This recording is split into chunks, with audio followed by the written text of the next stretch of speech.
الحمد لله نحمده ونستعينه ونستغفره ونؤمن به ونتوكل عليه. أعوذ بالله من الشيطان الرجيم. بسم الله الرحمن الرحيم. قال الله تبارك وتعالى في الكلام المجيد فرقان الحميد. سبحان الذي أسرى بعبده ليلا من المسجد الحرام إلى المسجد الأقصى. صدق الله العظيم. صدق رسوله الكريم. ونحن على ذلك من الشاهدين والشاكرين والحمد لله رب العالمين. اما بعد قال النبی صلی اللہ علیہ وسلم الصلاۃ معراج المومنین. ایک بات دروشی کرنا پیش کیجیے گا. اللہم صلی علی سیدنا حبیبنا نبینا شفیعنا مولانا محمد وعلی آلہ سیدنا حبیبنا نبینا شفیعنا مولانا محمد بارک وسلم. صلاۃ و سلام علیک یا رسول اللہ صلی اللہ علیہ وسلم. اما بعد معزز حاضرین، عزیز اور دوستو، اللہ تبارک و تعالیٰ کا یہ ہم پہ بہت ہی بڑا فضل و احسان ہے کہ اس نے ہمیں عالم عدم سے عالم وجود میں لایا، اشرف المخلوق بنا کے بھیجا اور اپنے پیارے محبوب تاجدار مدینہ احمد مجتبیٰ محمد الرسول اللہ صلی اللہ علیہ وسلم کی پیاری امت میں ہمیں بھیجا. تو لہٰذا دوستو، آج کا جو یہ مہینہ ہے یہ رجب المرجب کا مہینہ ہے. رجب کا مہینہ شروع ہو چکا ہے الحمدللہ. تو آج رجب کے 3 تاریخ ہیں. تو دوستو، آج کا عنوان بھی نیا ہو اور مہینہ بھی نیا ہے اور جمعہ بھی نئی ہے. تو لہٰذا اس تعلق سے کہ اس مہینے کی نسبت سے بہت سے فضائل بھی ہیں. ایسے تو نیکیوں کا ابتدائی مہینہ رجب کا مہینہ، نیکی کی بیج ڈالنے کا مہینہ. شعبان کا مہینہ مثل درخت ہو گیا. رمضان کا مہینہ پھل کھانے والا مہینہ. تو لہٰذا دوستو بزرگوں، رمضان کی تیاری ان 2 مہینوں سے پہلے شروع ہو جاتی ہے. جیسا شب معراج، شب برات، شب قدر، تو گویا یہ تینوں مہینے، تینوں راتیں بھی بڑے افضل ترین راتیں اس مہینے میں آنے والی الحمدللہ. تو لہٰذا دوستو، رجب جنت کی نہر کا ایک نام بھی ہے. رجب جنت میں نہریں ہیں تو ایک نہر کا نام بھی رجب ہے. تو لہٰذا ابھی جس آیت کریمہ کے تعلق سے، جس کو کہ آج ہم نے اپنا خود بعنوان جو قرار دے لیا، ارشاد باری ہے سبحان الذی اسری بعبدہ لیلا من المسجد الحرام الی المسجد الاقصی. پاک ہے وہ ذات جو لے گئی اپنے بندے کو راتوں رات مسجد الحرام سے مسجد الاقصی تک. پاک ہے وہ ذات، لے جانے والے کا نام نہیں ہے، پاک ذات لے گئی. سبحان الذی، پاک ذات لے گئی. یہ نہیں کہا گیا کہ اللہ لے گیا. کس کو لے گیا؟ جس کو لیا گیا اس کا بھی نام نہیں، نہ جانے والے کا نام ہے نہ لے جانے والے کا نام ہے. تو لہذا پاک ذات لے گئی اپنے بندے کو. سبحان الذی اسری بعبدہ، پاک ذات لے گئی اپنے بندے کو لے گئی. کہاں؟ سیر کو لے گئی. سبحان الذی اسری، سیر کو لے گئی. پاک ہے وہ ذات جو لے گئی اپنے بندے کو. کہاں؟ وہ بھی راتوں رات. رات لیلم، راتوں رات، کہ رات میں لے گئی الحمدللہ. ابھی عبدہ ہی گرامر کے حساب سے بے جو آتا ہے نا ساتھ میں رہنے والے کو، بندے کے ساتھ میں تھے، کو لے جانے والا بھی ساتھ میں تھا. بی عبدہ، ساتھ نہیں چھوٹا. تو لے جانے والا جس کو لے جایا جا رہا ہے ان کے ساتھ ہے. تو کون لے گیا؟ سبحان اللہ، پاک ذات لے گئی. پاک ذات لے گئی اپنے بندے کو الحمدللہ. کہاں تک؟ راتوں رات لے گئی. کہاں؟ مسجد الحرام سے مسجد الاقصی تک لے گئی. یہاں تک تو دلیل ملتی ہے، قرآن میں اس کا ذکر ہے. اب حدیث مبارکہ میں کہ آسمانوں کی سیر کہاں تک ہوئی، اس کا ذکر حدیثوں میں ملتا ہے. قرآن سے اتنا ثبوت تو مل رہا ہے کہ وہ 27ویں شب تھی، معراج کی رات، رات میں ہوئی، رجب کے 27ویں رات کو ہوئی.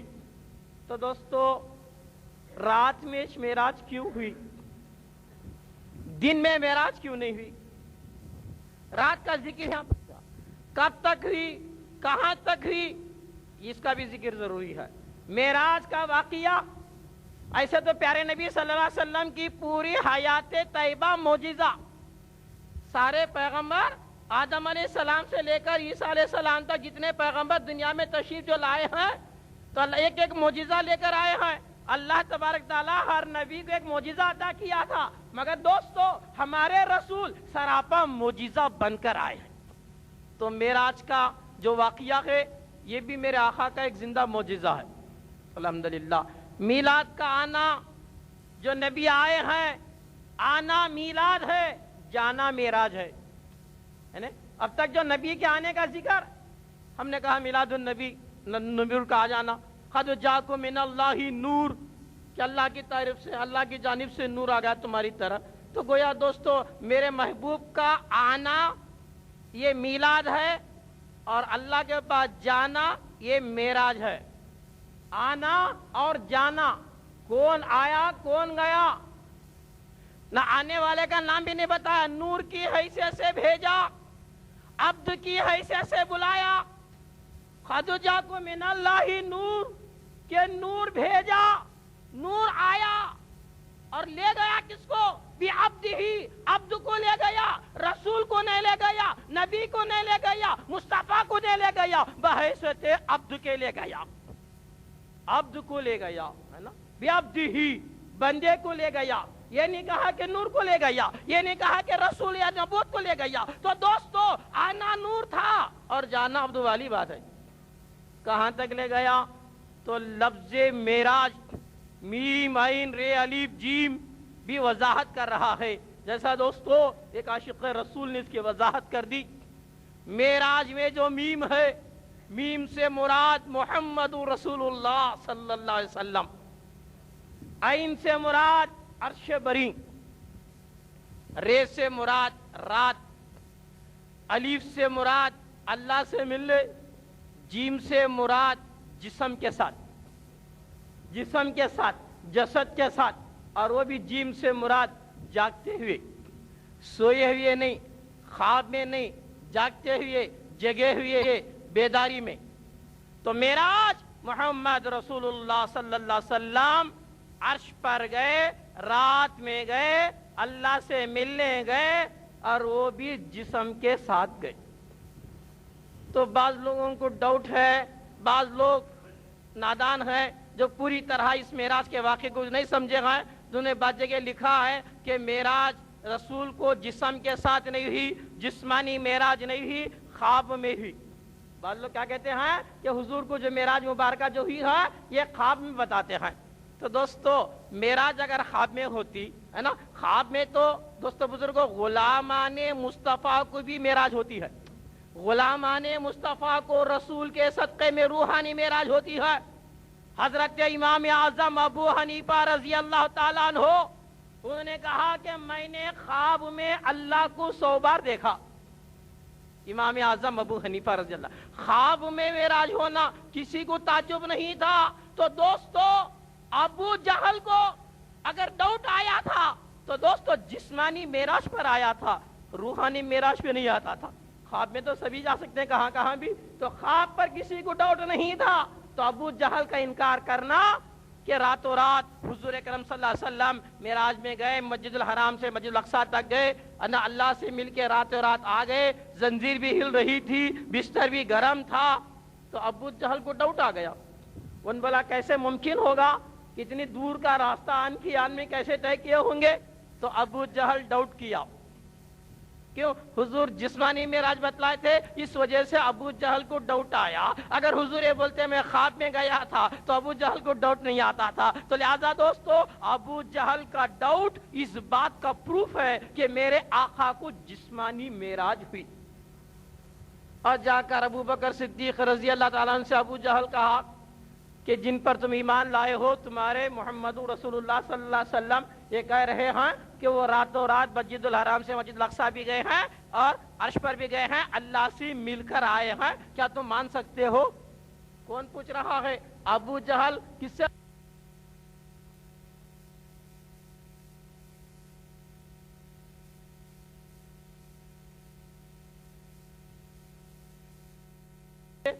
اگر میرے سرکار اگر بولے ہیں تو آمنا صدقنا، میں مانتا ہوں کہ بے شک حضور جا کر آئے ہیں۔ تو دوستو بزرگوں حضرت صدیق اکبر کا ماننا، ابو جہل کا انکار کرنا، اس بات کا ثبوت ہو گیا کہ میرے آقا میرے مولا محمد رسول اللہ صلی اللہ علیہ وسلم کو معراج جسمانی ہوئی۔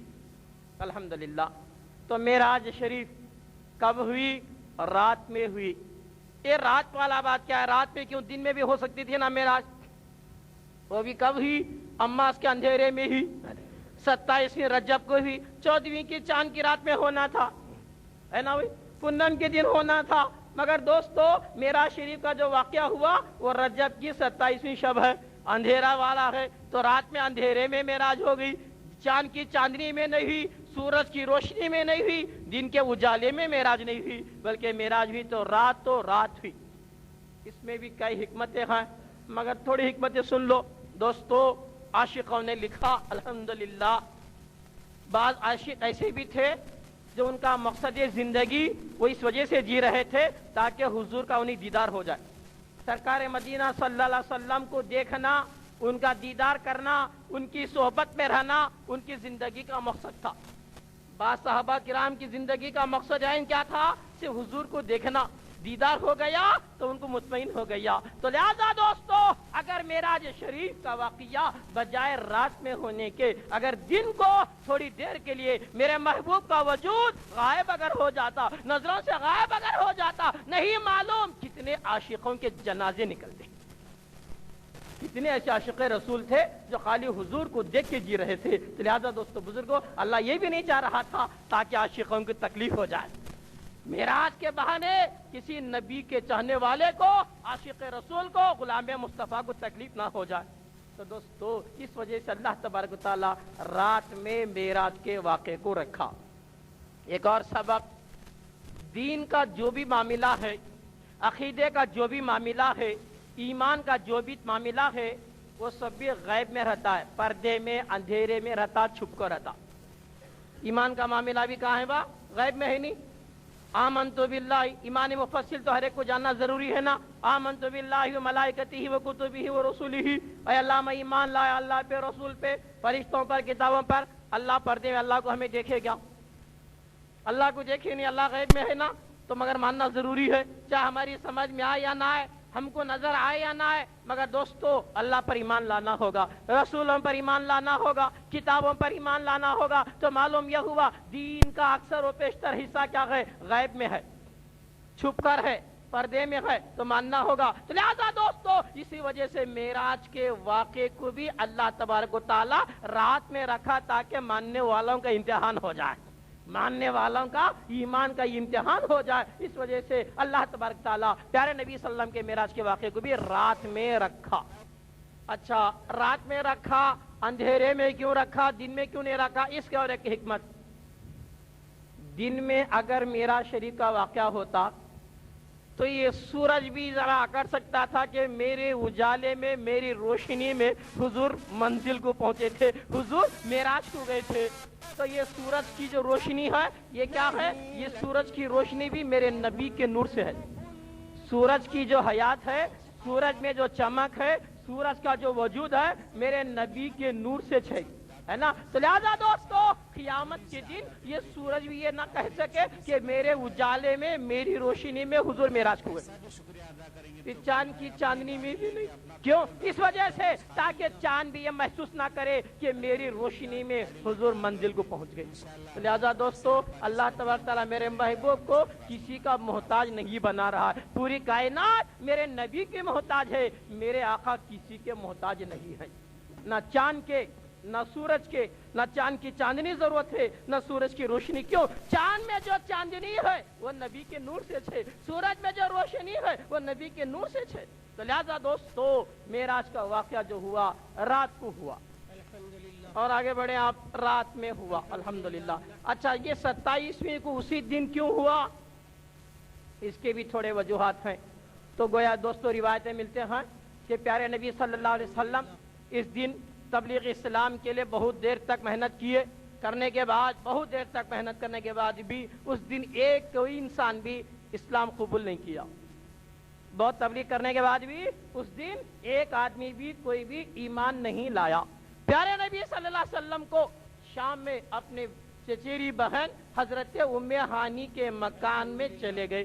جانے کے بعد آپ بہت تھکے ہوئے تھے، کیوں کہ دن بھر آپ نے کوشش کی، محنت کی، مگر کوئی بھی اسلام اس دن قبول نہیں کیا تھا۔ تو پیارے نبی صلی اللہ علیہ وسلم اپنے دل میں الحمدللہ تھکے ہوئے تھوڑا سا اداسی میں آرام کر رہے تھے۔ تو اللہ تبارک تعالیٰ کب میرے محبوب کی اداسی کو دیکھنے والا تھا تو فوری حکم دے دیا، اے جبرائیل جاؤ جنت کو سجا دو، دوزخ کو بجھا دو، سارے جنت کے حوروں سے کہہ دو کہ اپنے آپ کو سجا لے۔ اے ملک ملکل موت سے کہہ دو کہ روح قبض کرنا بند کر دے، اسرافیل سے کہہ دو کہ اپنی ڈیوٹی کو بدلا، پوری کائنات کی مخلوق سے کہہ دو کہ پورے کے پورے سجے ہو جائے، محبوب کے انتظار میں رہ جائے، تاکہ دوستو آج پوری کائنات کا دھولا آ جانے والا۔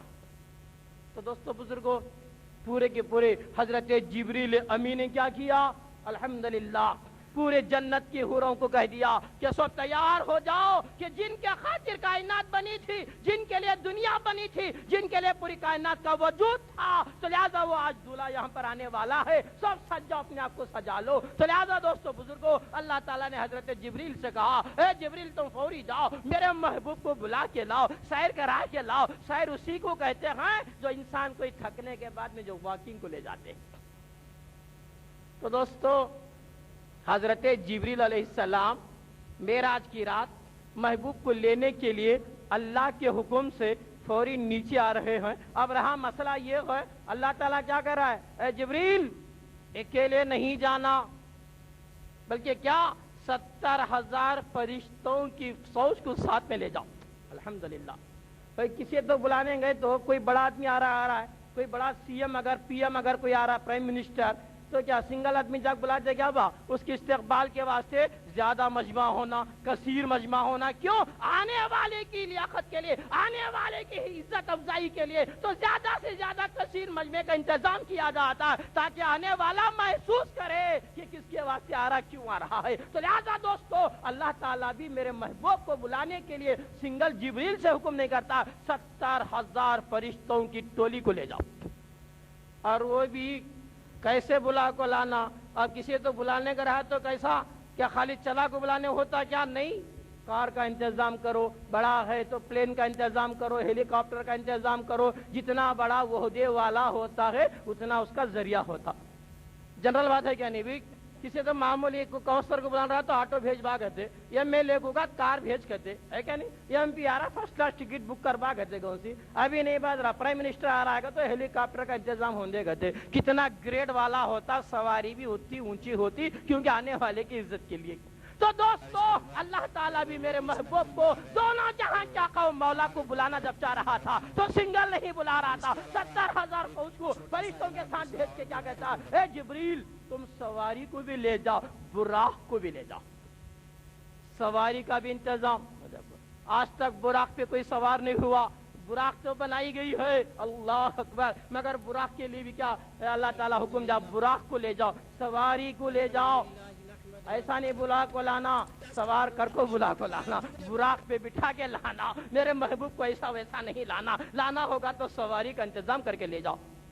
تو جبریل علیہ السلام فرشتوں کے ساتھ 70,000 فرشتوں کی فوج لے کر اور براق کو لے کر دوستو بزرگوں بلانے کے لیے آ رہے ہیں۔ الحمدللہ یہ دیکھو کیسا انتظام ہو رہا ہے۔ ایسا بھی بلا سکتے، اگر خواب میں اگر معراج ہوتی تو پھر جبریل کا آنا کیا مقصد، 70,000 فرشتے کا آنا کے کیا مقصد، یہ براق کو لانے کا کیا مقصد۔ اور جانے سے پہلے سارے پیغمبر آدم علیہ السلام سے لے کر عیسیٰ تک جتنے پیغمبر گزرے ہیں وہ سب کے سب بھی بیت المقدس میں منتظر بن کر کھڑے ہیں۔ اب ایسا خوابہ میں ہونے کی بات ہے کیا؟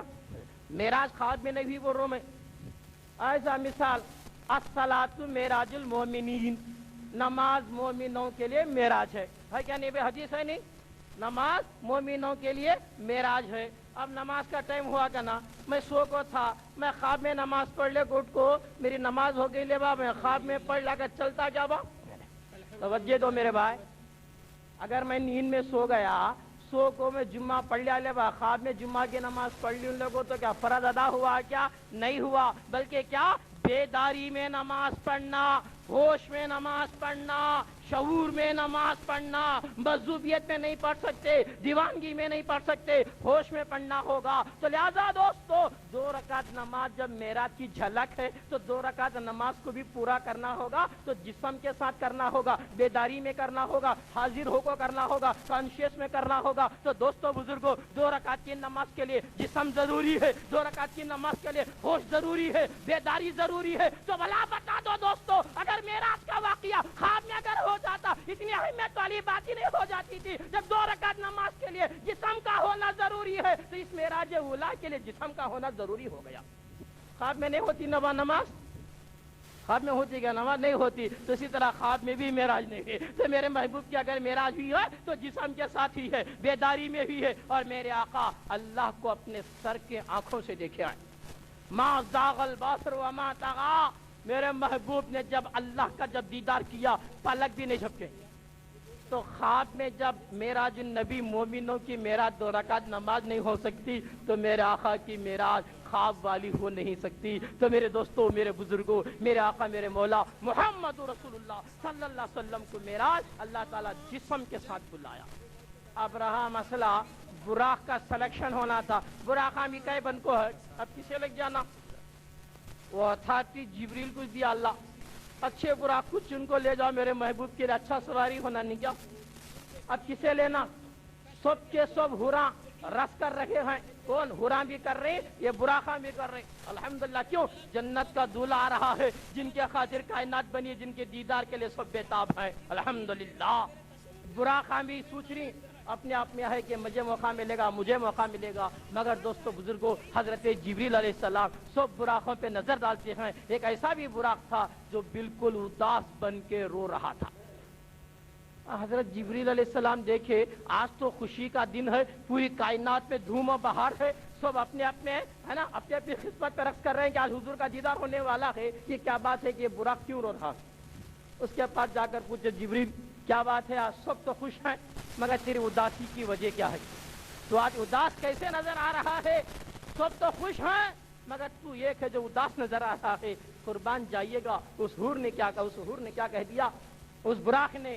حضرت جبریل الحمدللہ، مجھے تو خوشی تو ضرور ہے مگر میں یہ سوچ رہا ہوں کہیں اللہ تعالیٰ اگر میری تقدیر میں اگر یہ موقع لکھا کہ میں حضور کے لائق اگر بن گیا تو میرے میں اتنی طاقت نہیں ہوگی کہ میری پیٹھ پر حضور سوار ہو جائے۔ اسی وجہ سے میں گھبرا رہا ہوں، رو رہا ہوں، ہے نا؟ میری اداسی کی وجہ اس فخر میں، اس میں محبت میں ہے کہ کہیں اللہ اگر مجھے چن لیا میں اس لائق کا نہیں ہوں، میں لائق کا نہیں ہوں کہ میری پیٹھ پر حضور سوار ہو جائے، الحمدللہ۔ اسی غم میں رو رہا ہوں۔ دوستو بزرگوں، ایک تو رونا 2 طریقے کا ہوتا بھائی، ایک تو کون دکھ میں روتا، ایک کون خوشی میں روتا۔ خوشی میں رونا بھی آتا، معلوم آپ کو ہوتا، خوشی میں بھی رونا ہوتا۔ وہ کئی لانگ جانے کے بعد آپ لوگوں کو پتا چلے گا، سمجھو کسی کے ماں باپ ہے، کسی کا کوئی خاص آدمی حج کو اگر گیا ہے، جب اس کا دیدار ہوتے پلین سے جب اتر رہا تھا اس کی دیدار میں نے رو رہا ہے کہ اتنی سے میرے ماں اور میرے باپ جدا ہو گئے تھے 3 مہینے، اللہ تعالیٰ ان کو حج پورا کرا کے جب آ رکھے ہیں تو ان کو ملنے کے لیے روتے ہوئے محبت سے مل رہا ہے، دکھ میں نہیں با خوشی میں، الحمدللہ کہ اللہ تعالیٰ بلا لیا اور میرے ماں باپ کے گناہ معاف کرا دیا، کعبۃ اللہ کا ان کی زیارت کرا دیا، محبوب کی زیارت کرا لیا، اور خوشی سی حج کا پورا یعنی سارے پر انجام دے کے میرے ماں باپ پاک پوتر بن کے جب آ رکھے ہیں، جب ان کا دیدار جب ہوتا ہے تو محبت کے آنسو نکلتے ہیں۔ تو دوستو اسی طرح کبھی کبھی ان سوچتا کسی چھوٹے آدمی کو بڑا عہدہ مل گیا تو بھی روتا خوشی میں، سمجھ لے بھائی معمولی کون تو ایک چھیلا چرانے والا چرواج رہیں گا، اس سے بڑا عہدہ دے کو پرائم منسٹر بنائے تو انہیں روتا کیا میں کہاں، میرے حقیقت کہاں، اور اتنا بڑا عہدہ مجھے دیری میں اس قابل کا نہیں بول کو اپنے آپ پر اپنی قسمت پر ناز کرتے ہوئے روتا۔ تو لہٰذا دوستو وہ دکھ میں نہیں رو رہا ہے بلکہ خوشی کے آنسو ہے جو بہ رہا ہے۔ تو اسی طرح دوستو بزرگوں وہ حور، وہ جو براق جو تھا دوستو بزرگوں، اسی محبت میں رو رہا تھا کہ کہیں اللہ مجھے محبوب کی سواری کے لیے اگر چن لیا میں اس لائق کا نہیں ہوں کہ میری پیٹھ پر محبوب سوار ہو۔ تو آخر دوستو اللہ تعالیٰ کو عاجزی پسند آتی ہے، ان کے ساری پسند آتی ہے، تکبر فقر گھمنڈ اللہ کو پسند نہیں ہے۔ کون کتنا اور دوستو بزرگوں عاجزی میں آتا اللہ اس کے درجے بلند کر دیتا۔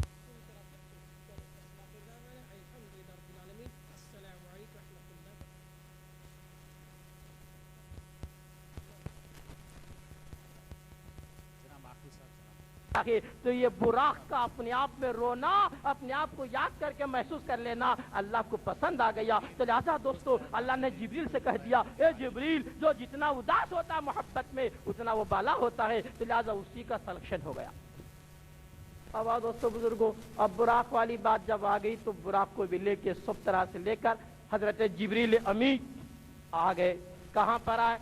مکے کو آئے، جہاں پر ہے نا مکے میں آنے کے بعد الحمدللہ وہ سارے فرشتوں کا انتظام بھی ہوا، براق کا بھی انتظام ہوا تو حضرت جبریل امی کہاں رہے ہیں؟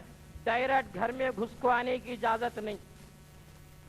جبریل امی سید الملائکہ ہیں تو کسی فرشتے کو بھی نبی کے گھر میں بغیر پرمیشن کے، بغیر اجازت کے نہ داخل ہو سکتے ہیں، نہ آواز دے سکتے ہیں، نہ دستک.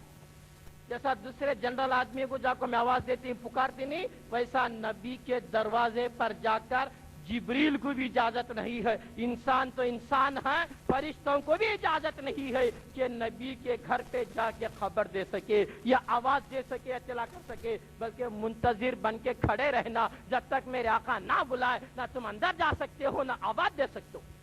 کیوں؟ یہ مقصد کیا بتا رہا ہے؟ یہ ثبوت یہ ہے، اللہ یہ دکھانا چاہتا ہے کہ دیکھو میرے محبوب کو علم غیب ہے، میرے آقا کو علم غیب ہے کہ کون آیا ہے، کون آیا ہے، کون آنے والا ہے، کیوں آیا سب معلوم تھا. الحمدللہ یہ آواز نہیں دینا اس بات کا ثبوت ہے کہ میرے آقا کو علم غیب تھا. الحمدللہ اس وجہ سے اجازت نہیں ہے کہ تمہیں آواز دو. کیوں؟ خبر اس کو دی جاتی ہے جو بے خبر ہوتا ہے.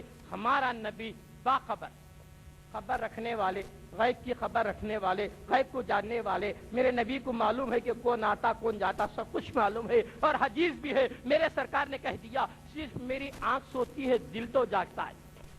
حدیث کیا ہے؟ حضور نے کیا کہا؟ صرف میری آنکھ سوتی، دل نہیں سوتا، دل تو جاگتا ہے، دل تو دیکھتا ہے کہ کون آ رہا ہے کون جا رہا ہے.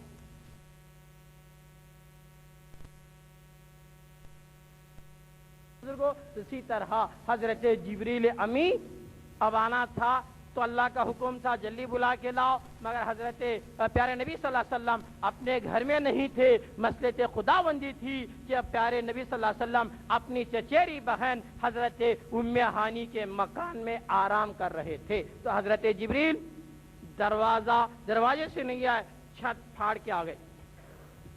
چھت پھاڑ کے آ گئے، آ کر دیکھتے ہیں نبی کی آنکھ لگی ہے. الحمدللہ تو حضرت جبریل علیہ السلام نے آواز بھی نہیں دیے، خبر بھی نہیں دیے، ہاتھ بھی نہیں لگائے، کچھ بھی نہیں. اب دیکھو دوستو کتنا نازک مسئلہ ہے کہ حضرت جبریل علیہ السلام جب سامنے کھڑے ہیں میرے نبی کے پاس تو کیا نبی کو نہیں معلوم تھا کہ جبریل آئے ہیں؟ ذرا سوچو، میرے سرکار کو کیا نہیں معلوم؟ معمولی کسی منسٹر کو بھی اگر آنا گیا تو ایڈوانس میسج ملتا ہے کہ کون آ رہا کون جا رہا ہے. الحمدللہ جب میرے آقا میرے مولا محمد رسول اللہ صلی اللہ علیہ وسلم دونوں جہاں کے آقا ہیں اور ان کو ہر چیز کا علم ہے، جب فرشتہ حضرت جبریل جب آ رہے ہیں تو کیا میرے سرکار کو نہیں معلوم تھا؟ یقیناً معلوم تھا. مگر حضرت جبریل نے 1,24,000 1,01,000 پیغمبروں کی بارگاہوں کو دیکھا تھا. آج حضرت جبریل کے ایمان کا امتحان تھا. تو حضرت جبریل علیہ السلام نے کیا کیا؟ اب دیکھیں کیا کریں، نازک مسئلہ، کیا کریں؟ آواز دینا ایمان جاتا، آواز نہیں دے سکتے، اٹھا نہیں سکتے نبی کو کہ اٹھ جاؤ کہ میں آیا نہیں بول سکتے. کیوں؟ نبی کو معلوم ہے کہ آئے ہیں. حضرت جبریل کا عقیدہ ہے کہ سرکار کو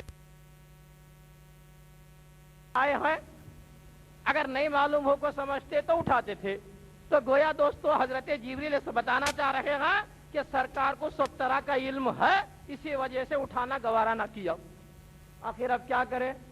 تو غور کرتے ہیں اب کیا کیا جائے. تو دوستو فوری اللہ تعالیٰ کا ان کو حکم ہوتا ہے، القاء ہو جاتا ہے، الہام ہو جاتا ہے حضرت جبریل کو. تو نہیں فوری میرے سرکار کے پاؤں کی قدم بوسی کرے، قدم بوسی پاؤں کو لے کو بوسا کرے. اور ایک روایت سرکار کے پاؤں کے قدم کے انگوٹھوں کو لے کر اپنے آنکھوں کو ملے. بالان جو پلکا ہے نا، یہ پلکوں سے میرے آقا کے پاؤں کے انگوٹھوں کو لے کو ملے. دو بھی روایت ہے، ایک تو پاؤں کو قدم بوسی بھی کرے اور ایک دوسری بات کیا ملتی ہے کہ ان کے پیر کے قدم کے انگوٹھوں کو لے کر حضرت جبریل علیہ السلام نے اپنے آنکھوں سے مل. اب بعض لوگ ہم بولتی ہیں ماں کے پاؤں چومنا، کسی استاد کے پاؤں کو ہاتھ لگانا، ماں باپ کی قدم بوسی کرنا، بزرگوں کی قدم بوسی کرنا یہ حرام ہے کہتے. تو میں یہ ثبوت دے رہے ہیں کہ یہ اللہ ہی کا حکم تھا کہ میں نے نبی کی قدم بوسی کر لی اور ان کے قدم کی دھول کو اپنے آنکھوں کو لگا لیا. تو دوستو بزرگوں کی، انبیاء کی، اولیاء کی، ماں باپ کی قدم بوسی کرنا جائز ہے۔ تو دوستو بزرگوں، حضرت جبریل علیہ السلام نے ہمیں ثبوت دے دیا، اور میرے نبی کی ناکھوں کو کافوری ٹھنڈک پہنچی تو میرے سرکار بیدار ہو گئی، آنکھ کھلی۔